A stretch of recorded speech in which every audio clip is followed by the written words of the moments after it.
Welcome to video 34 in our van build series.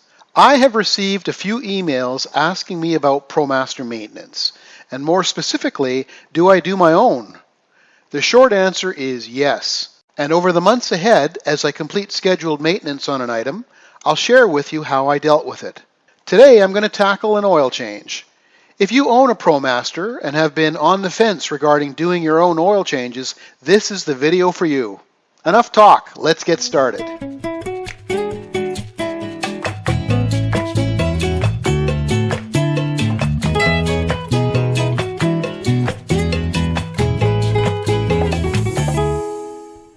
So I've got the owner's manual open here to oil change. The oil change indicator system will remind you that it is time to take your vehicle in for scheduled maintenance. Now, I've actually never seen this notification. It goes on here to say, under no circumstances should oil change intervals exceed 10,000 miles or 16,000 kilometers. So all of my traveling is just about 100% exclusively highway. So I guess theoretically I could go that kind of distance. I'm not. I've been changing the oil every 8,000 kilometers or 5,000 miles. And for that reason, I've actually never seen this maintenance schedule on the dash. So it goes on to say, for best performance and maximum protection under all types of operating conditions, the manufacturer only recommends engine oils that are API certified and meet the requirement for Chrysler Material Standards MS6395. Here we are right here, MS6395. This one's Quaker State, synthetic, SAE 5W20.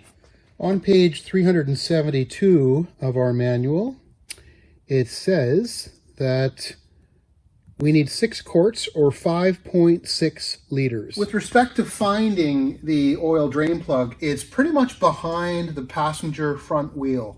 And the easiest way to access it is right in behind it. You've got a little bit more room for clearance. You don't need to jack the vehicle up. You can just slide in on some cardboard. To aid in this video, I placed the camera back where I would normally be, and I'm working blindly here as I remove the oil drain plug. The plug is 13 millimeter. With the plug removed and oil drained, I'll pull the tray out and collect the oil in jugs for recycling. The space under the van is tight when removing the plug, and I accidentally dropped the drain plug into the oil. This isn't the first time. Here it's saying the engine oil filter should be replaced with a new filter at every engine oil change. Here's the oil filter I used on this occasion, an MCH 11665 purchased from Canadian Tire. The oil filter is located on the passenger side of the vehicle. Now this is one area where you may need to buy a specialized tool. The clearance above the oil filter is limited, and I was unable to fit a standard 24 millimeter socket with a 1/2 inch drive in this area. I needed a shallower socket with a 3/8 drive. Canadian Tire had this oil filter socket set on for half off. It was $14.99. Although I only needed the one socket, the price was right. You can see how tight it is here. Even with this part, it's a very tight fit. Also, if you have a stubby 3/8 ratchet, this job is even easier. The oil filter pops out with a good pull.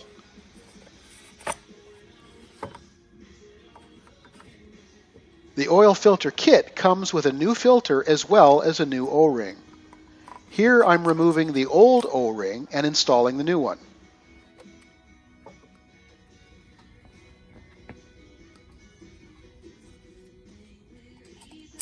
There is a groove down by its base that it fits in.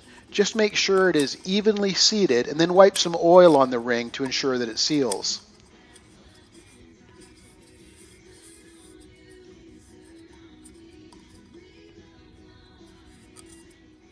The new filter cartridge pops in with a single snap.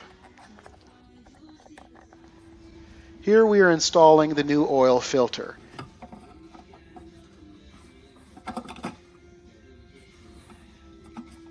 spinning it in with my hands until it is snug. then gently tightening it with a 3/8 ratchet.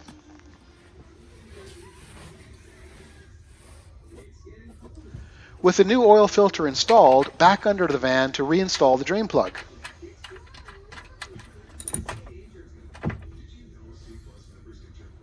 Here's the oil I'm using. It's a Quaker State SAE 5W20. It's fully synthetic. Most importantly, this is the number to look for right here. Chrysler MS6395. That's what the vehicle calls for. So we're at the front of the van. Obviously the hood is open and I'm on the passenger side. And just inside, right here, is the oil filler. And it says right on there, SAE 5W20. And right next to that, put that back in. There we go. Right next to that, out of sight here, I'll just pull it out a little bit, is the oil dipstick. We'll come back to that in a minute. So right now I'm going to add some oil, and I'm going to start by adding only 5 liters. After I added 5 liters of oil, I started the van and I let it run for 5 minutes. This is to circulate the oil all throughout the engine prior to taking measurements. Just the very, very end's got a little bit of oil on it right there. So I'm going to add another half a liter. See where that puts us.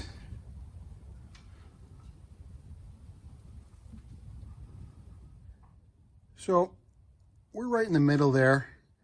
I'm going to probably add that last little bit. It called for 5.6 liters, and that's exactly what I'm going to add. With the new oil and oil filter installed, the last thing we need to do is to reset the vehicle's maintenance computer. To reset the oil change indicator system, this is after performing the scheduled maintenance, we turn the ignition switch to the on position.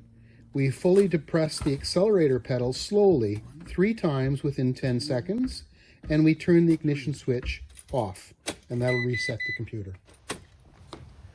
So that completes my oil change. Pretty straightforward process, with perhaps the only specialized tool needed would be a shallow 24mm socket. Hey, thanks for watching. I hope you found this useful.